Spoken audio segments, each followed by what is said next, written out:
দিল্লিতে যে কনফারেন্সে গিয়েছিলাম ওনার সঙ্গে আমার সাক্ষাৎ হয়েছিল, সেখানে তো মানে বাউল গানের ব্যাপারে উনি একজন যথেষ্ট মানে বিশিষ্ট শিল্পী এবং গবেষক, এবং সেখানে উনি আমাদের মন্ত্রমুগ্ধ করে রেখেছিলেন। প্রায় ঘণ্টাখানেক ওনার পারফরমেন্স ছিল ওখানে, আমার মনে আছে। আপনাকে আবারও ধন্যবাদ জানাই। এরপরে আমরা ডেকে নেব, আমাদের মধ্যে উপস্থিত আছেন আর এক বিশিষ্ট সুন্দরবন গবেষক শ্রী পূর্ণেন্দু ঘোষ। পূর্ণেন্দুবাবু ওনার প্রাথমিক পরিচয় দিয়েছেন, কিন্তু আমি এখন বলবো যে উনি যদি এসে আমাদের সাথে একটু ভাগ করে নেন ওনার এই যে লেখা এই সংখ্যায় আছে, সেই বিষয়ে যদি সংক্ষিপ্ত আকারে আমাদের কিছু বলেন। মূলত একদম ভ্রমণ রুটের বাইরে, যেখানে মানুষের পায়ের চিহ্ন খুব একটা পড়ে না, সেই সব জায়গাগুলো আমরা ঘুরেছিলাম। আমাদের একটা ছোট্ট গ্রুপ আছে, সুন্দরবন কথা গ্রুপ। সেই গ্রুপের ওরা কখনো কখনো আমাকে বা আমাদের সিনাকে নিয়ে যায়, সেই সূত্রেই আমি গিয়েছিলাম। অন্তত বা 4-5 চেক গেছি আর কি। তো মূলত আমার মূল বাড়ি মাতলা নদীর তীরে, ক্যানিং শহর থেকে 7 মিনিট দূরে 1 নম্বর দিঘির পাড় গ্রামে। ছোটবেলা থেকেই আমার অত্যন্ত দাপুটে কৈশোর। আমি মূলত কাঁকড়াজীবী, নৌকায় নদীর চরে কাঁকড়া, ভুলে মাছ, কখনো ঝিনুক তোলা, এসব কাজকর্ম করেছি এবং এগুলো করতে হয়েছে। মূলত দারিদ্র্যের কারণে করতে বাধ্য হয়েছি, এবং সেটা ঠিক শখেও না। আমি এখনো পর্যন্ত কাঁকড়া ধরতে পারি। আমার শিখ খন্তা অসাধারণ ছিল, খন্তা ব্লেডের মতো ধার, কাঠের গরান কাঠের খন্তা। যাই হোক, এই করতে করতে মাতলা পাড়ের মানুষকে দেখেছি। আমাদের ক্যানিং পুরাতন বাজারে ছোট্ট একটি দোকান, সেখানে বিচিত্র রকম পণ্যদ্রব্য থাকত, মূলত চুনের দোকান।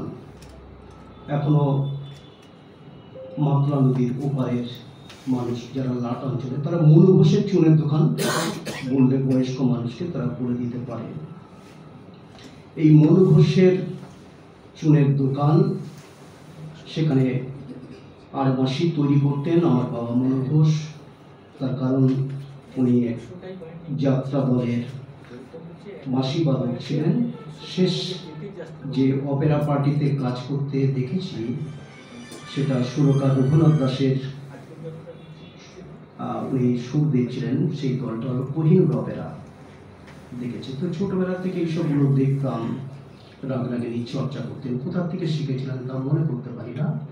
আর দোকানে তালা চাবি তৈরি হতো, অর্থাৎ চাবি, তালার চাবি।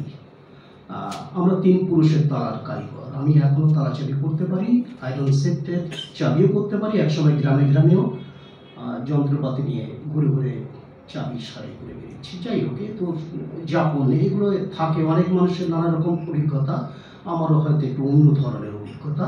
কিন্তু মূলত আমি লেখালেখি একদমই, কেউ কোনোদিন লেখালেখি তো মানে গড়ে করে শুরু করে না, হঠাৎই হয়তো শুরু করে।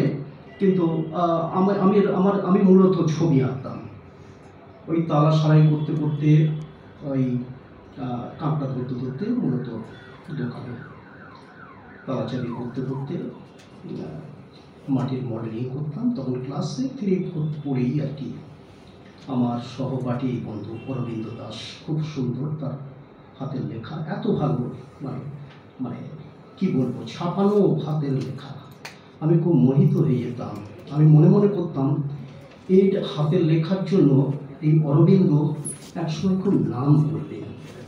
কিন্তু সেই অরবিন্দকে অনেক বড় হওয়ার পরে তাকে যখন ছাপোষা একজন কেরানি হয়ে যেতে দেখেছি, আমি খুব কষ্ট পেয়েছি, খুব আশা করতাম। যাই হোক, মূলত মাটির মডেলিং করতাম, ছবি আঁকতাম। ছবি আঁকায়ও আমার আঞ্চলিক একটা খ্যাতি ছিল ক্যানিংয়ে। এবং পরবর্তীকালে আমি যোগাসন চর্চায় চলে আসি, শরীরটা একটু হালকা পালকা থাকার জন্য।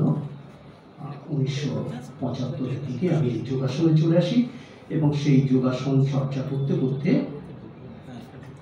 আমি বডি বিল্ডিং চর্চা করতে শুরু করি 1977 থেকে। শেষ বডি বিল্ডিং শো করেছি মনে হয় 1993 সালে। বন্ধুমহলের সুন্দরবনেরা শেষ বডি বিল্ডিং শো করেছি। একটু আমার মানে এই চর্চার সঙ্গে একে অপরের মানে অদ্ভুত ধরনের বৈপরীত্য আছে। যখন যেটা করেছি খুব মনোযোগ দিয়ে করেছি, এটা বলতে পারেন। যাই হোক, এই করতে করতেই আমি মূলত গল্প লিখছি। তখন প্রথম দিকে কিছু কবিতা লিখেছিলাম, তারপর গল্প লেখা শুরু করি। একটা দেয়াল পত্রিকা করতাম। 1993 সালে দেশ পত্রিকায় একটি লেখা বেরোয়, রাখাল বন্দনা, এবং সেই নামেই একটি প্রথম 9টা কি 10টা গল্প নিয়ে একটি গল্পের বই, আমার প্রথম বই। তারপরে বছর দুদিনের আগে লার্ট বেলাটের কনসার্ট বলে আরেকটি গল্পের বই। আর দোকানদারি করতে করতে বিভিন্ন আদিবাসী মানুষদের সঙ্গে মিশতে নানা রকম লাট অঞ্চলের পরম কথা শুনতাম। সেগুলো মাথার মধ্যে জমিয়ে রাখতাম, সেগুলোকে বিচার বিশ্লেষণ করতে থাকতাম। এই করতে করতে একটি বডি বিল্ডিং শোয়ে গেছি। সেখান থেকে নামতেই দেখি জয়নগর মজিদপুরের কালিদাস দত্ত স্মৃতি সংগ্রহশালার একটি প্রদর্শনী হচ্ছে। তা আমাদের যারা বডি বিল্ডার ছিল সকলেই চলে গেল। আমি বললাম আমি একটু এখানে থাকি, প্রদর্শনীটা দেখি। সেই প্রদর্শনী দেখতে গিয়ে মূলত আমি ইতিহাসের আকৃষ্ট বোধ করি। আমার লেখালেখির ধরন বদলে যায়, আমি কি করব সেটাও আমার কাছে পরিষ্কার হয়ে যায়। আমি শুরু করি এবং এই করতে করতে আমার 13 বছর লাগে পায়ে হেঁটে ঘুরে। তখন সাইকেল চালাতে জানতাম না। ফোর্ট ক্যানিংয়ের ইতিহাস কয়েক বছর আগে বেরিয়েছে। যাই হোক, পরবর্তীকালে আমি এই কাজ করার পরেও আমি শুরু করি মাতলা অঞ্চলের আমার ছোটবেলায় দেখা যে সমস্ত জলযান নৌকা, তার বৈচিত্র্যটা ক্রমশ কমে যাচ্ছে, কমতে কমতে অদৃশ্য হয়ে যাচ্ছে। কোথায় বেদনাই, কোথায় খাঞ্জাই কাট্টি, কোথায় পানসি, কোথায় খোলো পানসি, সেসব নৌকো তো নেই, এখন দেখি না। মানে উত্তাল মাতলা আমি মানে ভাবতেই পারি না। মানে যে মাতলা আমার কাছে আমার মানে কৈশোরের সাথে সেই মাতলাকে চোখের সামনে মরে যেতে দেখলাম। এখনো যখন যাই তখন একদম নদীর শেষ সীমান্তে যেখানে কিছু ম্যানগ্রোভ আছে সেখানে বসে থাকি আর নদীর সঙ্গে কথা বলি। খুব কষ্ট হয়। তো এই নৌকোগুলো হারিয়ে যাওয়ার সূত্রে আমার মধ্যে একটা হয় যে নৌকোর একটা ইতিহাস লিখে কেমন হয়। এই করতে করতে আমাকে যিনি বাংলার নৌশিল্প থেকে যিনি বিশ্বের নৌশিল্পের দিকে ধাক্কা মেরে ফেলে দেওয়া অথই মহাসাগরে, তিনি মূলত বহু ভাষাবিদ অসিত রঞ্জন চক্রবর্তী।